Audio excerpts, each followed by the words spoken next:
Hello everyone, I am Professor Nayan Asne, Department of Information Technology, Parvatibai Genba Mose College of Engineering, Wagholi, Pune. So, in the last session of STM Unit 4, we have seen the ATM attribute diagram, ATM attribute class diagram in object-oriented design process. In this session, we'll start with the methods in the UML. So we have seen in object-oriented programming there are a number of different types of method that is used in programming to write a program or while developing or designing the program. So the goal is to specify the algorithms for the method which are identified. Once the method are designed in some of the formal structures such as the UML activity diagram with an OCL description, that is with some constraints which are applied on the UML activity diagram, they can be converted into the programming language manually or automated, that is using the case tool. So if you have defined the algorithm, you have identified the methods which are used in that particular algorithm. So the further part is to transfer the information in the UML activity diagram with the OCL descriptions. Means OCL description means there should be some rules, protocols which will be, or the constraints which will be applied on that methods of the UML activity diagram. So then with having this all, you can easily convert the activity diagram with the OCL description in the proper programming language using any automated tool, or you can also convert it manually. The tools that can be used is the case tool. So we can see now there are different types of the methods. So the first is constructor. This all methods has been done in object-oriented programming, and you have all been used in your programming language while developing the practicals. So you well known about the constructor, destructor, the conventional, the conversion methods, the copy methods, the set attribute and get attribute that will be used while you are programming with the servlet and all. The IO methods that is used for input-output methods and domain-specific methods. So these are the different types of the methods which will be used in object-oriented programming while designing the activity diagram, designing the class diagram. Okay, so this method should be identified, which method will be required for the programming or which method will be required for that particular systems.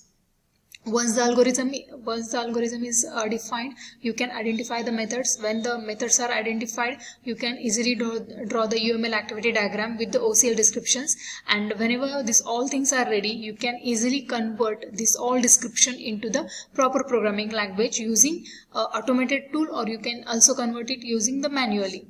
Okay. So let's see next. So the method, how the method is represented, as the syntax is the visibility name, that can be a parameter, visibility name, column, parameter list, and the return type expressions. So parameter type can be anything that needs to be in the method parenthesis. The visibility name is your public, the specifiers that we use in the method, that is public, private, protected and all. The parameter list is the list of the parameter separated by the comma. If there are more than 2-3 parameters, then you can just separate them by the commas and you can write them. Then there is a name and the type of expression. So return type, you should specify. If there is no return type, then the operation does not return any value, such as like a void. Okay, if you are written void, it does not return anything. So like this, we have visibility. Again, I am repeating the syntax using the OCL. That is the visibility name, colon, parameter list, then return type expression. The parameter list is given by the name, colon, type of expression equal to default value. Suppose if you are going to add value 10, 20, so that can be putted here with the proper expression. So next we can see the packages and the managing the classes.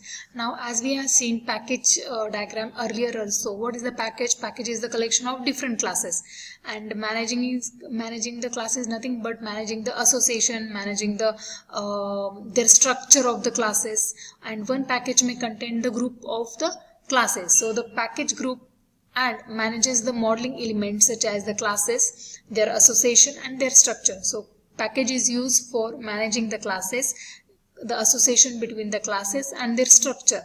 Package may contain both. Package can contain the other package also, or package may contain the group of the classes also. One package may contain the another package. That is also called as the nesting of the classes. nesting of the packages.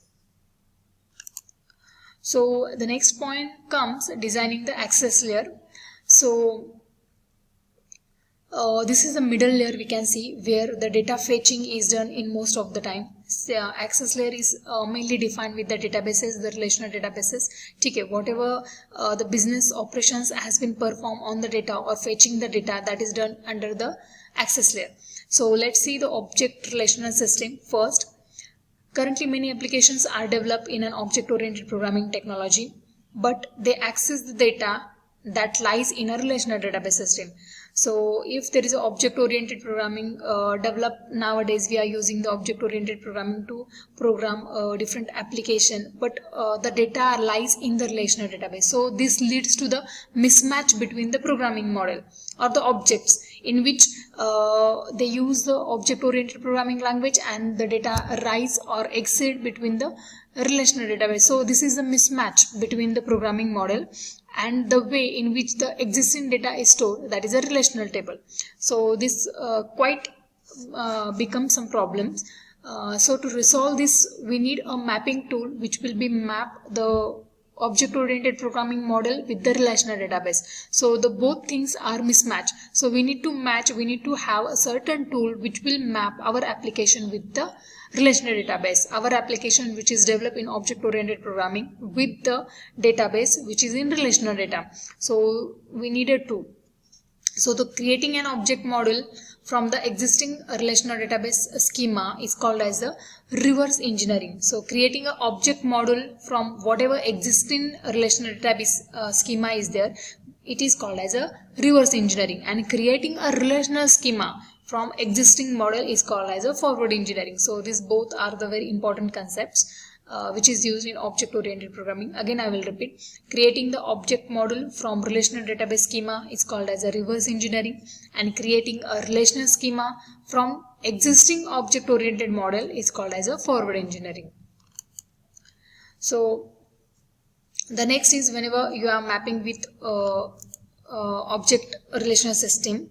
Okay, so we need to map the application with the database. So the object relation mapping is there. So the main task of this tool is to define the relationship between the table structure, that is a schema which is in relational database, with the classes in the object model.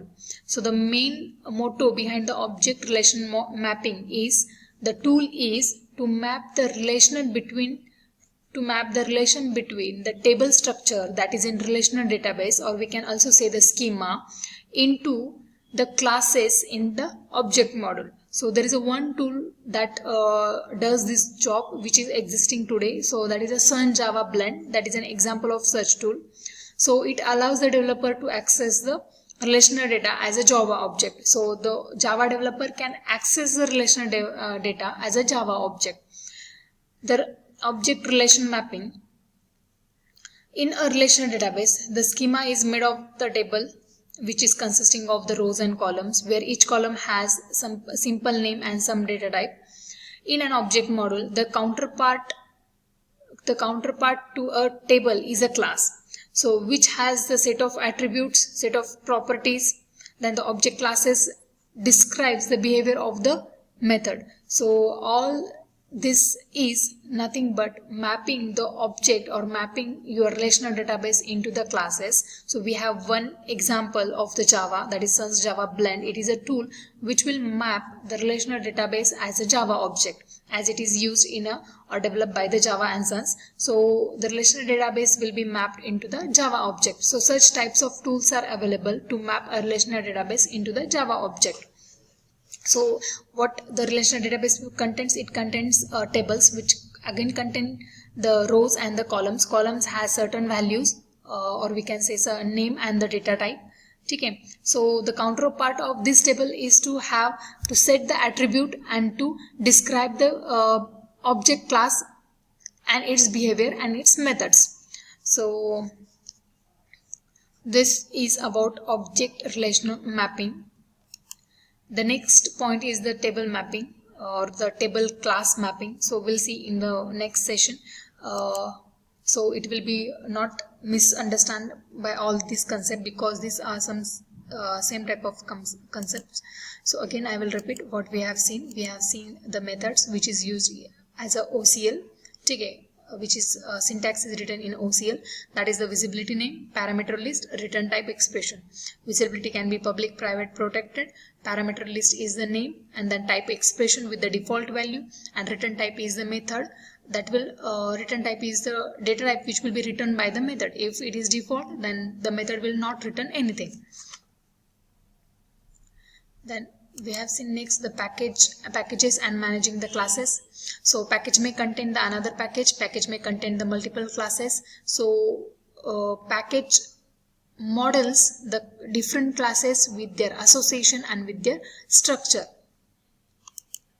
Then we have seen designing the access layer. We have seen the object relation system. What the today's scenario is, we have developed the application using the object oriented programming, but our database lies in the relational database. So there should be some tool which will map or which will map the relational database into the particular programming language. So we have the tool, that is the Java. If you are using the Java blend, then that will map your relational database with the Java object. Okay, I hope you have understood the concepts of designing the access layer. So if you have any doubt, you can comment in comment section. Thank you.